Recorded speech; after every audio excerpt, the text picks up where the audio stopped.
السلام علیکم ورحمۃ اللہ وبرکاتہ۔ عاجزی میں کامیابی، تکبر میں ناکامی، سچ میں خوشی، جھوٹ میں پریشانی، صبر میں برکت، غصے میں نقصان، گناہ میں بیماری، اور فرمایا استغفار میں شفا ہے۔ تمہارے نفس کی تربیت کے لیے بس اتنا ہی کافی ہے کہ تم ان چیزوں سے دوری اختیار کرو جو تمہیں دوسروں میں بری لگتی ہے، بس اتنا ہی کافی ہے۔ کچھ لوگ گھڑی کی طرح ہوتے ہیں، جب بھی ان کی طرف دیکھو اپنی اوقات بتا دیتے ہیں۔ کچھ لوگ گھڑی کی طرح ہوتے ہیں۔ حضرت علی رضی اللہ تعالی عنہ نے فرمایا، احسان کرنے اور درگزر کرنے کے ذریعے گناہوں کو چھپانے سے عظمت اور بزرگی ملتی ہے۔ سب سے اچھی زندگی وہ بسر کرتے ہیں جو اپنی ضرورت پوری کرنے کے لیے اللہ کے سوا کسی اور پر بھروسہ نہیں کرتے۔ والذین آمنوا اشد حبا للہ، اور جو لوگ اللہ پر ایمان رکھتے ہیں ان کے دلوں میں تو سب سے زیادہ محبت اللہ کی ہوتی ہے۔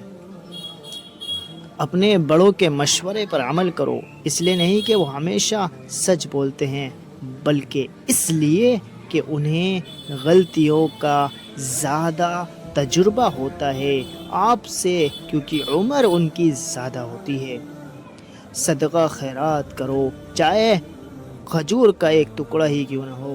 صدقہ کر کے اپنے آپ کو جہنم کی آگ سے بچانے کی کوشش کرو۔ السلام علیکم۔ اے اللہ، غموں کو دور کرنے والے، تکلیفوں کے بادلوں کو دور کرنے والے، میرے غم کو مجھ سے دور کر دے، میرے معاملے کو آسان کر دے، رحم فرما میری کمزوری پر، میرے وسائل پر اور کوشش کی کمیوں پر، اور مجھے ایسی رزق دے جہاں سے کوان بھی نہ ہو۔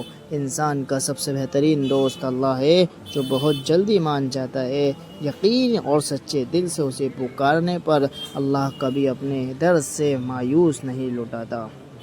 مشکلیں حل ہو جایا کرتی ہیں، درد کم ہو جایا کر جاتا ہے، ہماری سن لی جاتی ہے، سکون دے دیا جاتا ہے، رنجشیں مٹا دی جاتی ہیں ایک خاص وقت جب اللہ چاہے۔ دعا کی قبولیت آواز کی بلندی نہیں بلکہ دل کی تڑپ کا تقاضا کرتی ہے، کیونکہ دعا صرف الفاظ کا مجموعہ نہیں بلکہ روح کی طلب و کیفیت کا نام ہے۔ اے میرے مالک، ہر شر سے، گناہ سے، آنے والی آفات سے، شیطان کے وسوسوں سے بچا۔ میرے مولا، ہمیں سیدھی راہ پر چلنے کی توفیق عطا فرما۔ اے اللہ میں ہمیں اپنے حفظ و امان میں رکھ، ہماری حاجات کو غیبی مدد سے پوری فرما۔